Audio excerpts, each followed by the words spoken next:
So welcome to another Wargame review from theplayersaid.com. My name's Alexander. And I'm Grant. And today I use the term Wargame somewhat dubiously. Today we're playing Border States from Shakos Games. And not in a bad way. I don't want people to think that it's not a war game. No. It's an abstracted card game that's actually pretty good, but it's not a war game. Yeah. This is a two-player abstract game about some of the key border states during the U.S. Civil War. Yes. You've got a number of your generals, and they have values on them and specific kind of fields of battle that they can fight in, and you're committing those and then revealing them, and then if you win with values, you get the available conquest points, and then those affect tracks. Your victory is wooden cubes. Yes. This is wooden colored cubes. You're trying to earn colored cubes to move other colored cubes. So if you don't like your that, side. I understand. It definitely is an abstract game. Yes. But it's historically themed. Yeah. It's kind of interesting. It's got a lot of different, I think, very well suited mechanics for this kind of a thing. And we had a good time. And it plays in 30 minutes. Yeah, we literally played it in 30 minutes. We had a good time. We talked a lot about the strategy and what could have been. Yes, how to be good at it. How to be good at it, because we kind of boogered it up for the first couple of turns, and I think we hit our groove. And, yes. And then we couldn't do math at the end. And yeah. So it's late. It is getting late, yeah. But yeah, this is Shakos, if you don't know. French publishing company. They've got a number of like Napoleonic block war games, which are excellent. Those are great games. They've got some other games in the pipeline. We previewed Saladin of theirs a while back, which is kind of in that Freeman's Farm, W1815 vein, where the pieces are kind of static, but you're going back and forth on the short game. You can actually pre-order that in a dual pack with this. Yes. Which, so you get two kind of small two-player games. And I'm not sure how we got a final copy of this, other than it was done quicker than Saladin. Yeah, Saladin, I believe, because it was a two-pack. Still, waiting. Yeah, they said, I actually saw a tweet this week, that it's waiting in a port for a shipping container to come to the U.S. Yeah. So that one's months away, probably. Yeah, my guess is 2 or 3 months at least. But this one, this is your 30-minute abstract game that we're going to play together in between some other war games. Or you're going to play it on a lunch break. Or you might have your best 2 out of 3 little mini tournament with someone kind of a thing.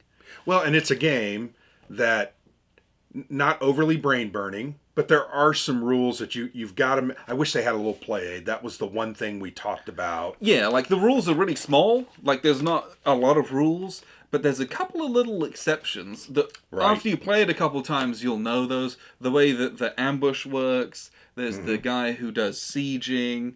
And then there's your little -2 guy.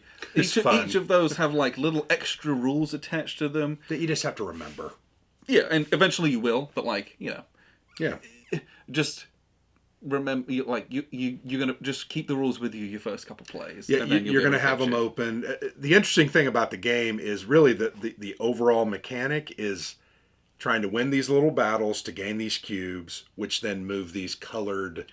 Yeah, states influence. Yeah, it's like, oh, I influence Delaware to the Union side, and I get a token onto my side. You're trying to get either 5 tokens on your side of any variety, or one of 4 different colors. So you're going to want to get one of Delaware, Maryland, West Virginia, Kentucky, or Missouri, 4 of those. So there's a couple different ways to win, depending on what comes up, because the other interesting thing is the old drawback. Yeah. You're going to stick your hand in here, my meat fist, and you're going to pull out these cubes and place them in the different battles. And it really works. I felt like that was kind of a cool mechanic, because once you pulled them out, I surveyed the 3 different battles, and I'm like, oh, I really need battle number 2 is the one that I need. And looking at the board here, you knew that too. Yep. You're like, oh, Grant's going for number 2. So that ended up being our big battle for the 3rd turn of the game, and ultimately it was indecisive, right? Nothing happened. Yep.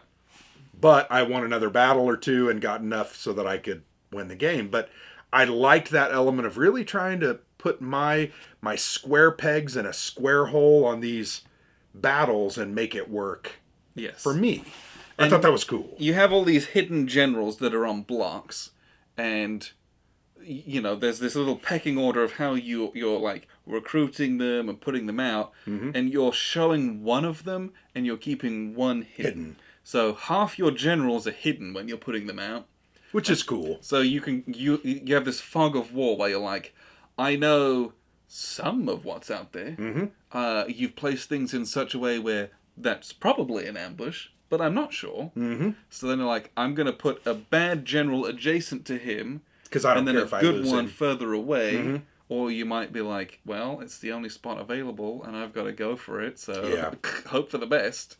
But then there's like a series of these little character cards that give you like special rule breaking abilities. Oh, you can put this general in a different battle that he could normally go in, or you can reveal a flipped over block, so which is always very powerful. You can try to smoke the ambush out really strong, or you can put an extra guy on the end of a stacked battlefront. Yeah, because it's interesting. The different cards have the board has 4 spaces, and then the cards that fit under there add anywhere from 0 more spaces to up to, I think 4 was the highest, right? Gettysburg and Chancellorsville. Yes. So you've got these fronts, and then you've got these number of boxes, and that's all that can fit on there. Yeah. With the exception of that one rule-breaking character card that allows you to put a guy. But you can do that one time in a game. Yeah, and it's gone. So it is a cool. It's kind of a puzzle. Here's what I got. Here's what I got before me, and what I got in my hand. I got to figure out how I can outsmart you, win these battles, get these these influence tokens, and then move these states to my side. It works. Yes. I think that's the thing I can say about this. The mishmash of mechanics just really works. Yeah. I enjoyed playing it. It was fast. If I lost, who cares? We can just set it back up, play again. And like you said, do best 2 out of 3 or 3 out of 5. And frankly, production's really good. I think it's a nice looking game. Some of the components are really, really good. I mean, and there are hexes in the game. There's a hexagonal block here that Just represents the state of Missouri. It's Missouri. Well, they Not can Missouri. sound that way if they wish. Yeah. I don't know. I think it all works well together and really creates some... There was a lot of tension between us. Because it's this little puzzly thing, and the victory conditions, the auto victory conditions are really tight. Yeah. And it's kind of really easy for those to creep up on you. And then the neat part of it is that if we both reach those auto victory conditions at the same time, they go out the window. Yeah. You just play the rest of the game, and whoever's got the most at the end wins. Yep. So that it's who can get that early kind of big swing. It's that then you have that snowball effect in the rest of the Civil War, and you've won it basically. Yeah. But if you can get kind of a stalemate at the beginning, you both get to 5, then it's just like all guns blazing, get as much influence as you can for the rest of the game. Which I think is a really cool way of like not letting someone run away at the beginning. If they do, it's over, and you're like, okay, cool, let's play again. Right. It's a really neat way of doing it. But the game itself, it's not necessarily for everyone. 'Cause I don't think a lot of people like, or some people don't like abstracts. Sure, go for it. Well, I don't think you can sit down with this game and think this is going to be something that it's not. No, but You need to understand it's an abstract card game, and it's fun. It's light and fun. Yes. So I also really liked the setup is pretty intriguing. The Confederate side has the state of Delaware. they got 2 pips towards them. You literally have 2 of your 5 that are needed for victory, like right on your doorstep. The Union also has 2 in Missouri, so it's just fascinating. That creates a lot of tension. I remember sitting there thinking, oh crap, all the colors on the battlefields were this Missouri. Yeah, and no purple Delaware ones. No, none came up the ooh. first 2 turns. So it created some variety, and once again, a little bit of tension. I had to have my strategies kind of changing. I just thought that was very cool. The setup was cool. I loved the recruiting of the generals, just really nifty. And their different abilities, from the ambusher who kills an opposite general, or the... what was the other guy? The -2 that can just... just a terrible guy. It's like sabotage, right? He He's sabotages just that awful. battle. Because ultimately what's happening on these individual battles, the 2 fronts, the one that is decisive is the one that has the most points on it as everything's turned over. So each general has a value of 1 to 3. You know, Lee and Grant both have a 3. Some of the other lesser generals have a 1. So you're playing them there, and it's just interesting. That was a very interesting part of it. I thought it was well put together. Yeah, considering there's like 3 battles and you have to commit to that. There's 2 fronts in each battle, and how you fight and commit to those makes a difference. So I was very surprised in like how much you have to consider. Like it's a massive tactical game, but like where you place things is very important in those things as to how they're going to resolve. And on top of that, you're like half bluffing with your face down ones as well some of the time. Which is the best part of that. So you're just like, I'm like putting a guy here, trying to make you think I'm going to commit to this, but he's trash, so I don't actually care. I'm just getting you to waste a general, hopefully. But then you might not take the bait, and then I might just throw a 1 in there, and I win an easy victory in the end. And it's really neat how some of this stuff kind of clicks together. This battle is a really good example of that. You had 1 face-up block and 1 face-down block. That face-down block was an ambusher. Yep. Your face-up block was a 2. I had nothing in that until the end of the round, and I'm just looking at it going, man, I just hope I can sabotage it. So I threw my crap general, and it's Pickett, which I mentioned to you at the beginning of the game that's kind of unfair. History has judged him because of Pickett's charge. Pickett's charge was ordered by Lee. Yeah. Pickett didn't want to do it because it was a losing battle. But what I'm saying is I'm not sure he was as bad a general as the value represented there. But all that did, what did that battle end up doing? Does nothing. Just canceled each other out. Everyone so it was a 0, so no one wins, nothing happens. So I called your bluff because I didn't fall into the ambush, and I threw my -2 in there because I thought, oh, you have maybe a 2, and nothing happened. So those cubes just went bye-bye. Yep, go into the box. And I just think that's very cool. It's like a lot of trick-taking games and where you're trying to outsmart your player, your opponent. You know, I think of euchre. Have you ever played euchre? I've never played euchre. Okay. Euchre's one of those games where it's suit-based, and sometimes you lead a card, and it's a crap card. You have no chance of winning, but you're trying to flush out all of that good some of stuff. The better cards because you have to follow suit or use a trump to over. So I felt like this has some of that mechanic in it.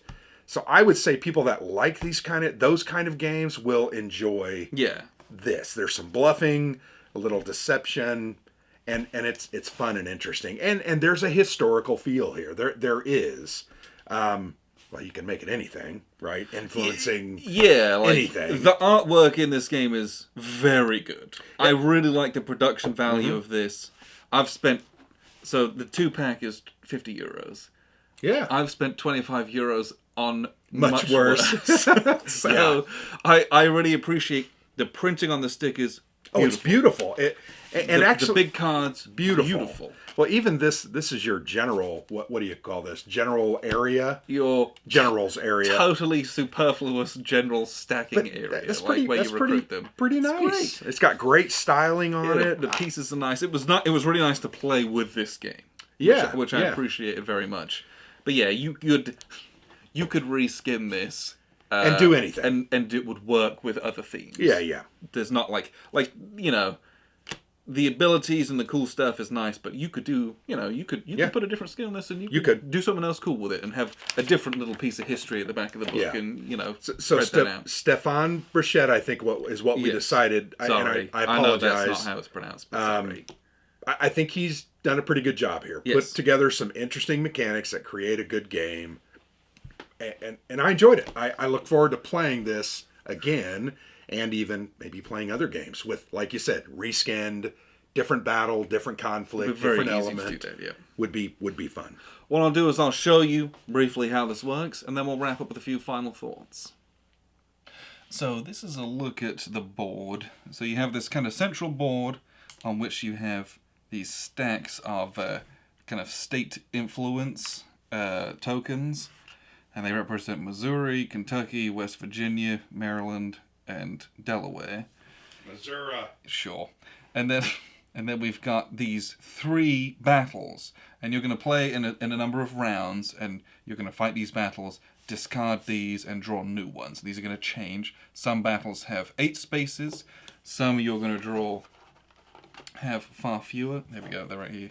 So the Battle of Spotsylvania, you can put, there's 8 spaces. The Battle of Mill Springs has 4. And the battle intensity is up here, this 2, and that dictates how many cubes come out. It's 2 plus this. So you can commit more here, and it's worth more.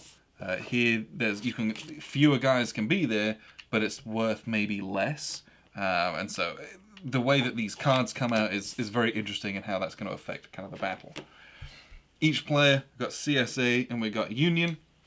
You have this kind of row of recruitable generals. These would be stood up, but I just put them face down so it's a bit easier to see on camera. You have 4. These are the ones that you kind of have in your pool.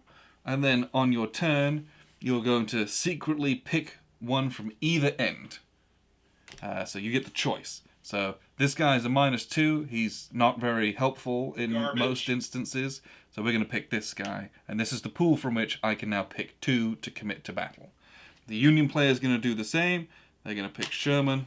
And then they're going to... And then so you kind of do that simultaneously. And then you're secretly going to choose 2 of these. So we're going to pick A. Johnston. And then, let's say, we'll take Baker as well. And you're going to play them face down, one atop of the other. And then the Union player is going to do the same thing. We're going to do that here. So once we've placed them kind of face down, stacked on top of each other, then we're going to reveal just the top one. Because you think about these 2 generals, one is in charge and the other one is subordinate. It's kind of how I like to think about it. So you're going to flip this guy. So we've got Johnston, who's a 2. And then the Union player, we played Porter, who's a 1. So whoever has the higher value places first. And so we're going to place our 2 generals. One's going to be face up, one's going to be face down. Now we're going to look at maybe these conquest tokens, because they're going to affect how much these move towards us if we win. We've already got 2 green, we got 2 of these light green. We need to get a yellow or a purple to win. So I'm like, there's 2 yellow here to available, or 1 of each of these. So either one of these is going to be pretty good to commit to. So I think...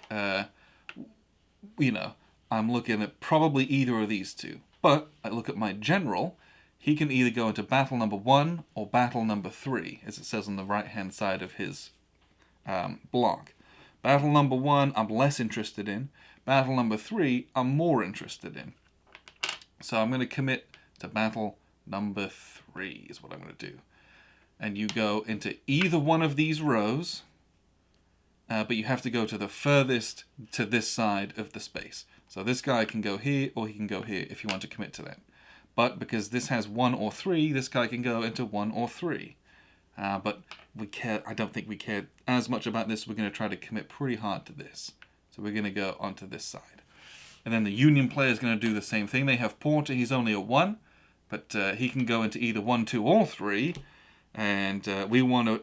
They're trying to win these to stop us from insta-winning with these. So he's going to play here. And because he has these kind of black numbers on the side, he's a siege guy. This guy has to come with him and commit to the same battle. But he does not have to commit to the same front or the same row.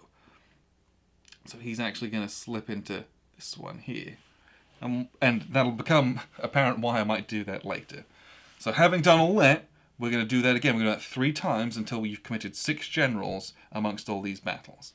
So once again, you go back to picking one of these sides. He's terrible. He's good. We're going to pick him. He goes into our available pool. And Union player is going to do the same thing. And then we're going to once again pick 2 of these and commit them. So we're going to do this one and this one.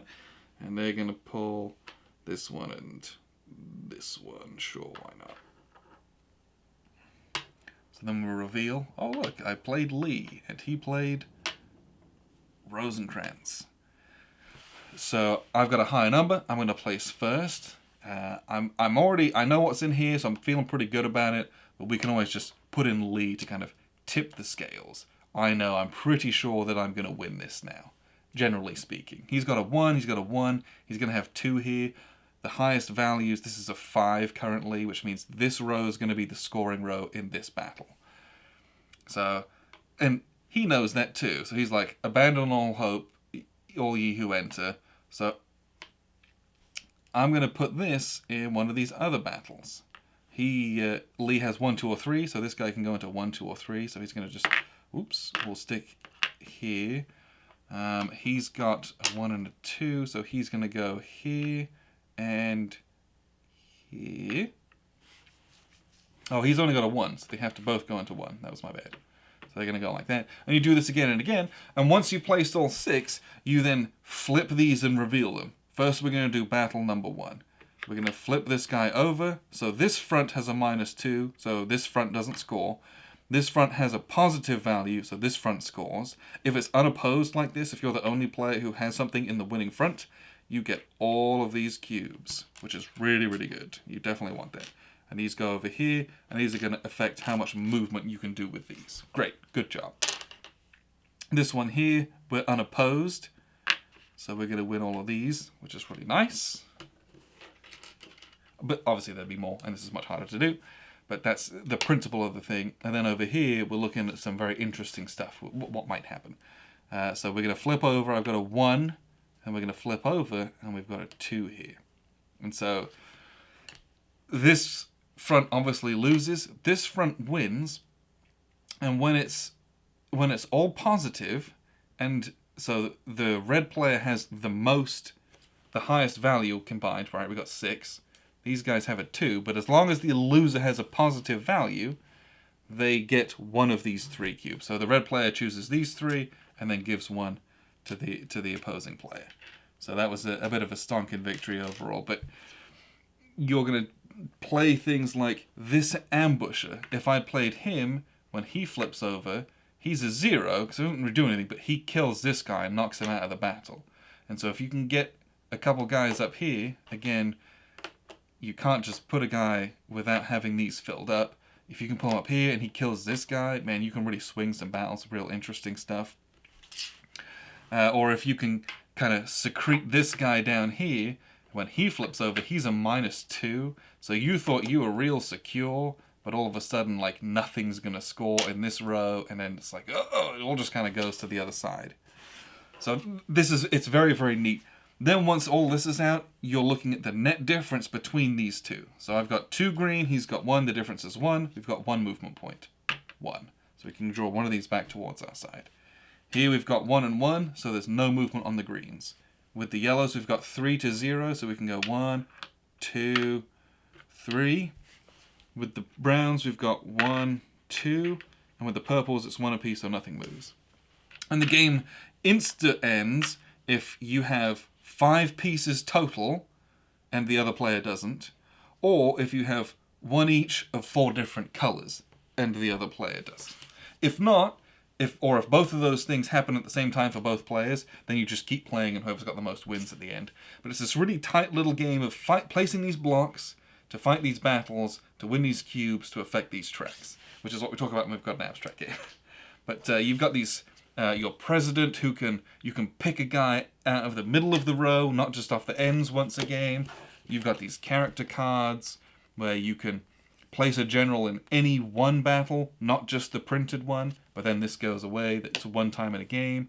You can place an extra guy only in a battle where it's already all filled up. You kind of get an extra 5th space. Or you can place a cannon, which doesn't help you win the front, but it helps that front to win. So this now is 2, 3, 4. And this is a 2, for example. So this is a 5 total, and this is a 4 total, right? This helps this front to win. So this front wins, but this then doesn't count for scoring. It's 2 and 2, it's a draw, so no one actually wins that in the end. So nothing actually happens here, which is it's very interesting how the cannon can be used, or you can place a Bible to protect your guy from being ambushed. So if I suspect this is an ambush, I play this guy down, I play my Bible card on it. When he flips this guy, he can't kill me.